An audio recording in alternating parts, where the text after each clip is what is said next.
Rocío San Miguel. Bien, Rocío, estábamos viendo que el ministro de la Defensa emitió un comunicado, bueno, rechazando pronunciamientos políticos del presidente de la Asamblea Nacional en términos, bueno, fuertes, pues heterodoxos, bastante ásperos, planteando incluso una demanda penal.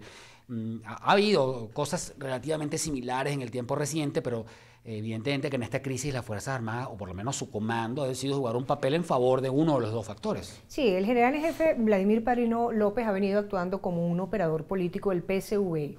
Lo señalamos enfáticamente así hace 2 meses. ¿Por qué? Nosotros medimos el discurso político partidista de los últimos 5 años y nos hemos dado cuenta cómo en su momento proliferaban muchos generales en esta línea. Y se ha venido quedando solo, por cierto, Padrino López, en esta suerte de andanada de un político vestido de guerrera, dando instrucciones político-partidistas, amenazando al jefe de un partido político al frente de la presidencia de la Asamblea Nacional. O sea, usado como un elemento disuasivo. Además, esto no es muy feliz en este momento, porque se olvida Padrino López y además el estamento militar. Esto no lo hace Padrino López motus propio, lo hace por instrucción del presidente. Se olvida un artículo bien importante de la Carta Democrática Interamericana, que establece, en este debate que está ahora internacionalizado, como lo es Venezuela, establece este artículo 4 que todas las instituciones de los Estados miembros del hemisferio tienen que subordinarse al poder civil. Y con los modales que ha venido desarrollando Padrino López en esa amenaza a la Asamblea de desconocer leyes que produce, en esa amenaza de criminalizar al presidente de la Asamblea por las funciones que ejerce, lo que está haciendo es precisamente invirtiendo un principio democrático de la región. Además, hay un asunto de las funciones de Estado. O sea, a Padrino López y al Ministerio de la Defensa le gusta jugar funciones políticas en función, pero hay funciones de Estado que entonces no cumple. O sea, no ve la minería ilegal en Canaima, ve el sistema de tráfico de gasolina que hay en la zona de Guayana, o sea, ve el asunto del ecocidio y ve que las historias ahí hablan de que en la minería hay elementos mismos de las Fuerzas Armadas involucrados. Bueno, yo diría más cosas. El problema de la minería ilegal no ve, por ejemplo, y no da explicaciones al país de por qué Venezuela es el primer país de tráfico internacional de cocaína, cuando corresponde a la Fuerza Armada Nacional resguardar la soberanía y la integridad territorial constitucionalmente. ¿Por qué no da una explicación al país sobre la resolución 8610, que establece el uso de la fuerza mortal por parte de efectivos militares en el caso del control de manifestaciones públicas? ¿Por qué no da una explicación sobre el derribo de aeronaves que nunca, provenientes del narcotráfico, nunca se encuentran alijos de droga? ¿Qué le pasa, Rocío, a la Fuerza Armada? Voy a hacerte unas preguntas acá de respuestas breves. ¿Qué le pasa? ¿Será que las Fuerzas Armadas son hondo? El país no las conoce. O sea, les hicieron un trabajo tan hondo que la sociedad las desconoce. ¿Qué le pasa al ejército? Yo creo que el liderazgo económico, político y social de la nación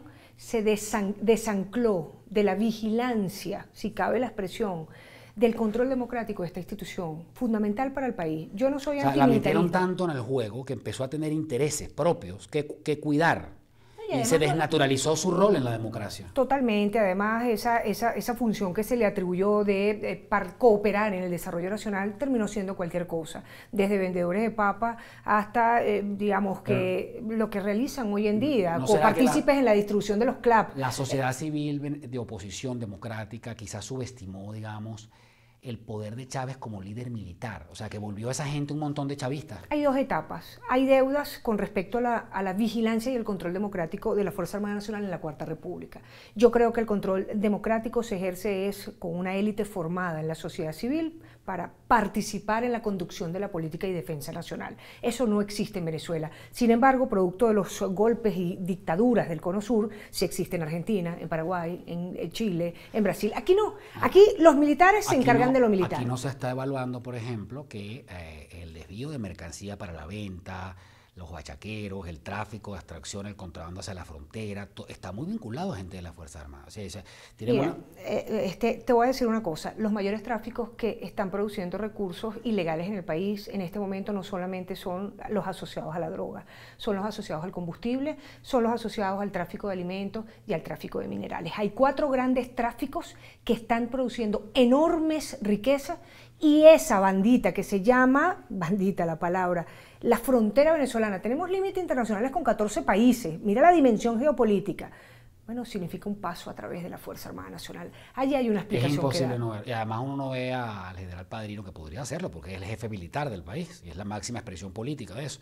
una reflexión sobre la corrupción en la Fuerza Armada, una purga, decisiones administrativas sobre modos de soldados riqueza, responsables. modos de riqueza generales que no se Debate. explican. Es decir, tú tienes además a una tropa pasando hambre, lo hemos dicho en estos días, la Guardia Nacional en muchos destacamentos del país está pasando hambre, no tienen a lo mejor para el desayuno y para la cena, tienen que matraquear a la gente para que les sirva el alimento. Mira, una de las cosas y críticas que hemos hecho, por ejemplo, es que todo ese despliegue de destacamentos a lo largo y ancho de la Guardia Nacional Bolivariana no tiene estructura financiera aprobada en la Asamblea Nacional, no tiene estructura financiera aprobada en el Ministerio. ¿De qué va a vivir un guardia de un destacamento en la carretera hacia Oriente en Clarines, por ejemplo? De pedirle al portugués que le dé el pollo, de pedirle al otro que le deje tal, o que pase por ahí la gente y le deje algo. Eso tiene que cambiar. Hay que repensar las cosas estructuralmente, financieramente y con competencias legales.